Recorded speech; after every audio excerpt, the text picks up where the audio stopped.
በመካከለኛው ምስራቅ እየተባባሰ የመጣው ጦርነት ወደ ተለያዩ ሀገራት መስፋፋቱ ተሰምቷል። ምሽቱን ኢራን ከባድና አስደንጋጭ የተባለውን ጥቃት በአራት ሀገራት ላይ ፈጽማለች። ኢራን ምሽቱን በአሜሪካ፣ ኳታር፣ ኢራቅና ሶሪያ ላይ ጥቃት አድርሳለች።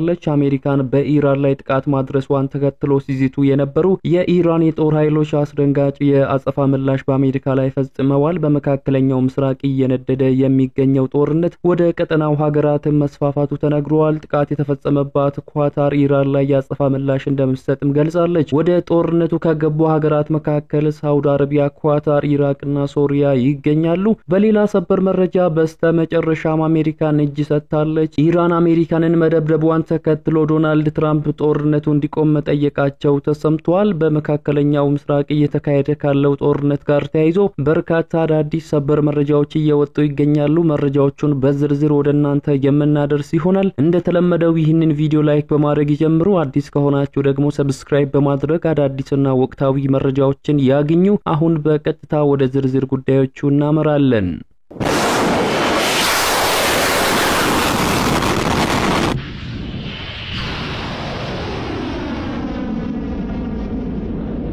በመካከለኛው ምስራቅ እየነደደ የሚገኘው ጦርነት ወደ ቀጠናው ሀገራት መስፋፋቱ ተገልጿል። ምሽቱን ኢራን በኳታር፣ በሶሪያና በኢራቅ በሚገኙ የአሜሪካ ጦር ሰፈሮች ላይ በሚሳኤል መደብደቧ ተነግሯል። የኢራን መንግስት የመገናኛ ብዙሃን አሜሪካን ለፈጸመችው ጥቃት ምላሽ ኢራን ግዙፍና ድል የሚያቀዳጅ ጥቃት መሰንዘር መጀመሯን አስታውቀዋል። የኢራን መንግስት የዜና ወኪል የሆነው ታስኒም እንደዘገበው በኳታርና በኢራቅ ውስጥ በሚገኙ የአሜሪካ ጦር ሰፈሮች ላይ የኢራን አብዮታዊ ዘብ ሚሳኤሎችን ተኩሷል። ከዚሁ ጋር በተያያዘ በኳታር ዋና ከተማ ዶሃ ውስጥ ፍንዳታዎች መሰማታቸውን ሮይተርስ እና አጃንስ ፍራንስ የዜና ወኪሎች ዘግበዋል። በኳታር አልሁዳይድ በሚገኘውና በአሜሪካን በሚመራው ጥምር የአየር ኃይል ኦፕሬሽን ማዕከል ላይ ጥቃት ሊደርስ ይችላል የሚል ተጨባጭ ስጋት መኖሩን ቢቢሲ ከዚህ ቀደም መዘገቡ የሚታወስ ነው። ቀደም ሲል የአሜሪካ መገናኛ ብዙሃን ኢራን በኳታር ውስጥ በሚገኝ የአሜሪካ ወታደራዊ ሰፈር ላይ ሚሳኤሎችን ለመተኮስ እየተዘጋጀች ነው ብለው ነበር።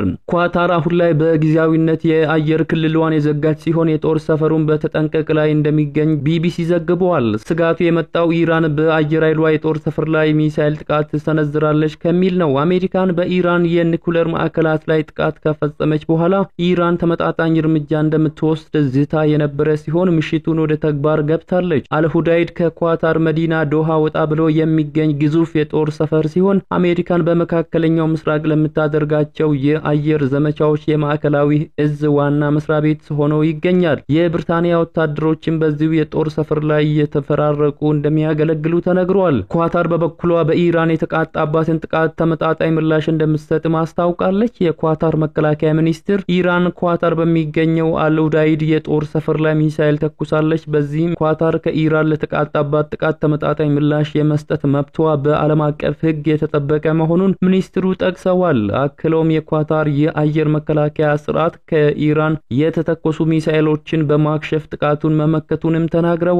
የኳታር መንግስት የኢራንን የሚሳኤል ጥቃት ማውግዟል። የሀገሪቱ የውጭ ጉዳይ ሚኒስትር ቃል አቀባይ ሜጅ ኤልአንሳሪ በኤክስ ገጻቸው ላይ ባሰፈሩ ጽሑፍ ጥቃቱ የኳታርን ሉዓላዊነት፣ የአየር ክልል፣ የዓለም አቀፍ ሕግና የተባበሩት መንግስታት ስምምነትን የጣሰ ነው ሲሉ ተናግረዋል። የኳታር የአየር መከላከያ ስርዓት ጥቃቱን በተሳካ ሁኔታ መመከቱንና የኢራን ሚሳኤሎችን ማክሸፉን የገለጹት ቃል አቀባዩ የጦር ሰፈሩም ቀደም ብሎ ከአካባቢው ወጥቷል ብለዋል። በጦር ሰፈሩ ላይ የነበሩ ሰራተኞችን ደህንነት ለማረጋገጥም ሁሉም አስፈላጊ እርምጃዎች ተወስደዋል ያሉት ቃል አቀባዩ በጥቃቱ የተከሰተ ሞትም ሆነ ጉዳት የለም ብለዋል።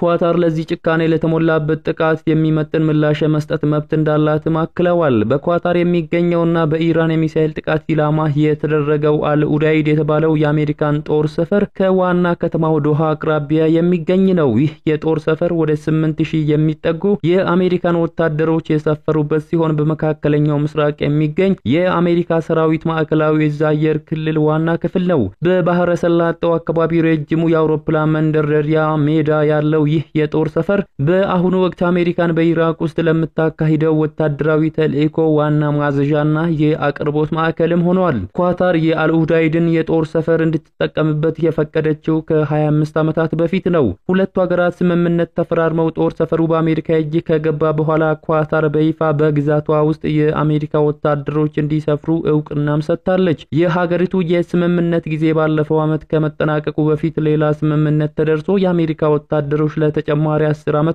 በኳታር ውስጥ እንዲቆዩ ከስምምነት መደረሱንም CNN ዘግቦ ነበር።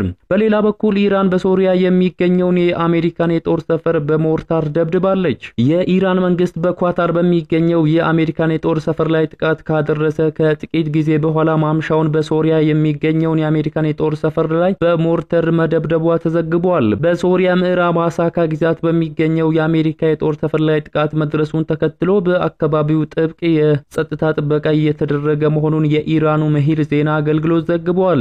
ኢራን በተጨማሪም በኢራቅ በሚገኘው የአሜሪካ ጦር ሰፈር ላይ የሚሳኤል ጥቃት አድርሳለች። ማምሻውን በመካከለኛው ምስራቅ የሚገኙ የአሜሪካ ጦር ሰፈሮችን ማጥቃት የጀመረችው ኢራን በምዕራባዊ ኢራቅ የሚገኘውን አልአሳድ የጦር ሰፈርን በሚሳኤል መደብደቧን ዋሽንግተን ፖስት ዘግቧል። ከሰዓታት በፊት የኢራን መንግስት በኒኩሌር መሰረተ ልማቶቿ ላይ በአሜሪካ ለተፈጸመባት ጥቃቶች ምላሽ እንደሚሰጥም ዝቶ ነበር። አንድ ከፍተኛ የኢራን ባለስልጣን ለሮይተርስ እንደተናገሩት ኢራን በአሜሪካ ጥቃቶች ላይ የጀመረችውን ያጸፋ ምላሽ ትቀጥላለች ብለዋል። እሳቸው አክለውም ኢራን አጥቂውን ካጠቃች በኋላ ድርድር ለመጀመር የሚያስችል በቂ ምክንያታዊነት አላት ብለዋል። አሜሪካን ድርድር ከፈለገች የእስራኤልና የአሜሪካ ጥቃቶች መቆም አለባቸው ብለዋል። የአሜሪካ ባለስልጣናት በበኩላቸው ምንም የኢራን ሚሳኤል በኳታር የሚገኘውን የአሜሪካ ካምፕ አልመታም ሲሉ አስተባብለዋል። አንድ የአሜሪካ ባለስልጣን ለሮይተርስ እንደተናገሩት ምንም የኢራን ሚሳኤል በኳታር የሚገኘውን የአሜሪካን ወታደራዊ ሰፈር ቢያጠቃም ጉዳት አላደረሰም ብለዋል። ይህ የመጀመሪያው ግምገማ ኢራን ባጭርና መካከለኛ ርቀት ሚሳኤሎች መሰረተ ልማቱን ለማጥቃት ከሞከረች በኋላ የመጣ ነው።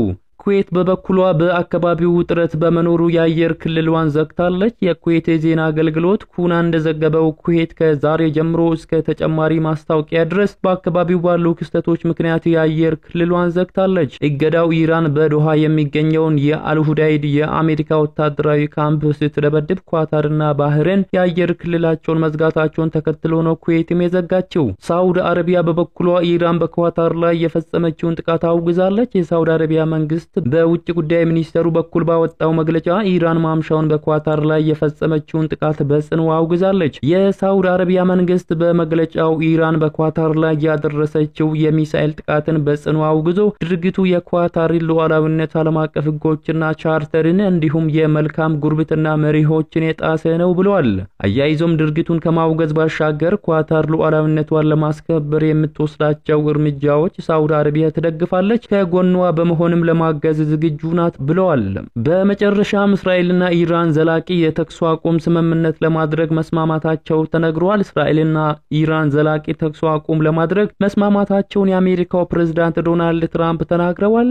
ዶናልድ ትራምፕ በማህበራዊ ትስስር ገጻቸው ላይ ባጋሩት ጽሑፍ ከ24 ሰዓት በኋላ ተግባራዊ በሚሆነው ስምምነት በሁለቱ ሀገራት መካከል ላለፉት 12 ቀናት ሲካሄድ የቆየው ጦርነት በይፋ ያበቃል ብለዋል።